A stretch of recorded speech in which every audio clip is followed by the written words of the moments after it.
Yo guys, it's Kyle coming at you from Bane's Film Reviews. I just saw Final Destination Bloodlines, directed by Adam Stein and Zach Lipovsky, starring Caitlin Santajuana and the late Tony Todd in his final performance.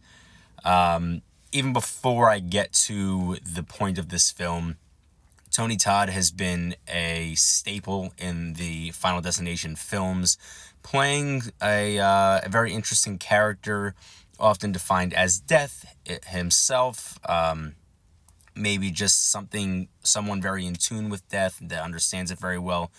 But he gets a really interesting backstory in this film, and this film really is a testament to Tony Todd and his character that has existed for more than 20 years at this point throughout this franchise. He gets a wonderful monologue.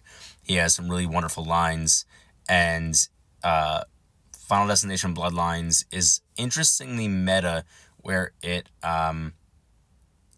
sort of references Todd's death, and as morbid as that may be, it's very fitting, and it was a very touching tribute to him. So now into the film. Final Destination Bloodlines is the, I believe, 6th installment in this franchise, and it follows Iris, sort of. Iris's granddaughter. Iris managed to survive and cheat death years before.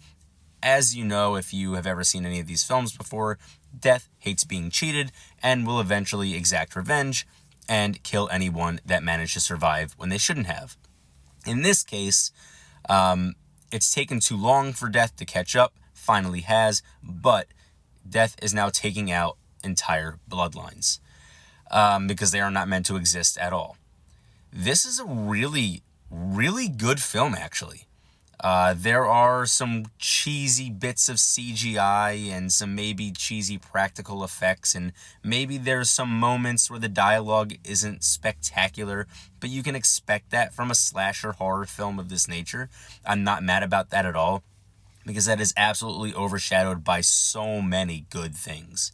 Again, the performance by Tony Todd is absolutely spectacular. All the nods to him, both within the films and him as a human being, is absolutely stellar, and I loved it. I was thinking during this film, I think if you really want to get somebody into analyzing film, if you want to ease them into the idea of analyzing film, this series just may be the best to do that, because this series, particularly this film, because I don't remember the other ones being quite as meticulous as this one, but the attention to detail, the sound design, the score, the soundtrack, the acting, the dialogue, every single thing about this film you have to pay attention to, because it is placed so perfectly that you anticipate something will come of it. And I think that Stein and Lipovsky do a spectacular job of placing items in just the right spot, of placing actors in peculiar but perfect positions to constantly have viewers on edge that something is going to happen. And it just forces you as a viewer to analyze every single aspect of the film, and I think that everything is tied together just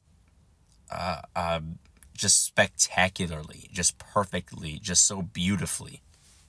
And I loved it. I can't say it enough. I did not expect to love this film. I expected it to be an average film at best. I expected it to be a slasher film, a bloodbath, something that just gets people in seats, that have loved this series for years and years, or is trying to introduce a new generation of moviegoers to Final Destination. But it is all-encompassing, where it is attractive to those type of moviegoers, but it's also really attractive to people like me and other cinephiles that like to dissect film.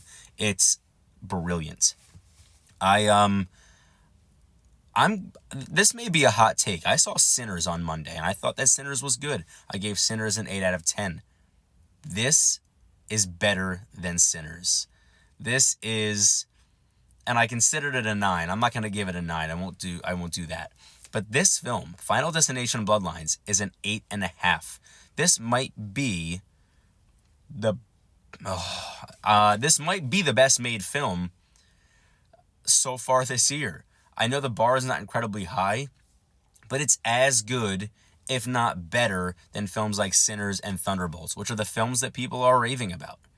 So I really highly encourage you to get out and see this film, because I don't anticipate that it will be in theaters long. It did really well at the box office last week, but I don't think that it's going to hold up with new films coming out. So I think Sinners will maybe continue to make a little bit of run, maybe dethrone Bloodlines next week. I anticipate that, down the line we have some things coming up, particularly Lilo and Stitch, that will knock this, out of the hot seat. And so go see this before it's too late. I think that this is a film that you would really, really enjoy in IMAX, would really, really enjoy in RPX, which I don't go too often, but I did see this in RPX. It's wonderful. An 8.5. I highly encourage it. Final Destination Bloodlines, the 6th, and I'm hoping the final in this series, because it's a perfect ending. So until next time, peace.